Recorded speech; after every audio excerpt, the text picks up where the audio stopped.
ಅಲ್ಲ ರೀ, ಮೊದಲೆಲ್ಲ 2014 ಮೋದಿ ಅವ್ರು ಬಂದ್ರೆ ಟಿವಿಗಳಲ್ಲೆಲ್ಲ ತೋರಿಸೋರು.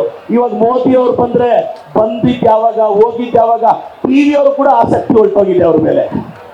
ಮತ್ತೆ ಮೋದಿ ಮೋದಿ ಅಂತ ಕೂಗೋರ್ ಗತಿ ಇಲ್ಲ, ಪೇಮೆಂಟ್ ಕೊಟ್ಟು ಕರ್ಸ್ಕೊಳ್ತಾ ಇದಾರಂತ. ಇಲ್ಲಿ ನೋಡಿದ್ರೆ ಆ ವಿಜೇಂದ್ರ ಅವ್ರಿಗೆ ಮಾತಾಡೋ ಯೋಗ್ಯತೆ ಇದೆಯಾ ಇಲ್ವಾ? ಆ ಚಲವಾದಿ ಅವ್ರಿಗೆ ಮಾತಾಡೋ ಯೋಗ್ಯತೆ ಇಲ್ಲ.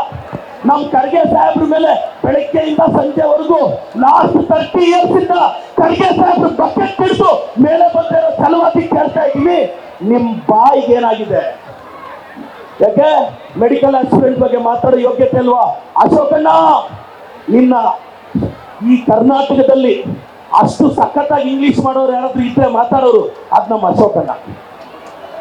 ಅಶೋಕಣ್ಣ, ನೀನ್ ಇಂಗ್ಲಿಷ್ ಅಲ್ಲಿ ಮೋದಿ ಅವ್ರಿಗೊಂದು ರಿಕ್ವೆಸ್ಟ್ ಮಾಡೋಣ please.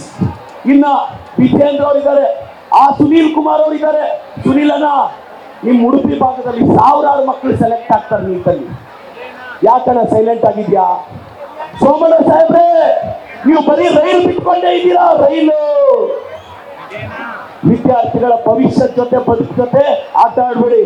My final question to the honourable prime minister of this country, Narendra Modi ji, please you should take moral and ethical responsibility. Please throw out of Dharmendra Pradhan from your cabinet.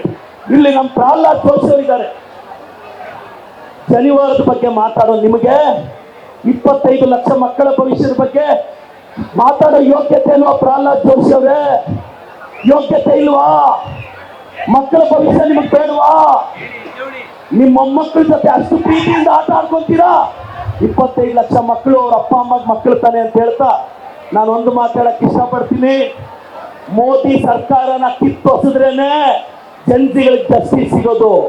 Modi ಸರ್ಕಾರನ ತೆಗೆದುಹಾಕಿದ್ರೇನೆ ಜನತೆಗಳಿಗೆ justice ಸಿಗೋದು. 2029ಗೆ Rahul Gandhi PM ಆದ್ರೇನೆ ಜನತೆಗಳಿಗೆ justice ಸಿಗೋದು. ರಾಹುಲ್ ಗಾಂಧಿಗೆ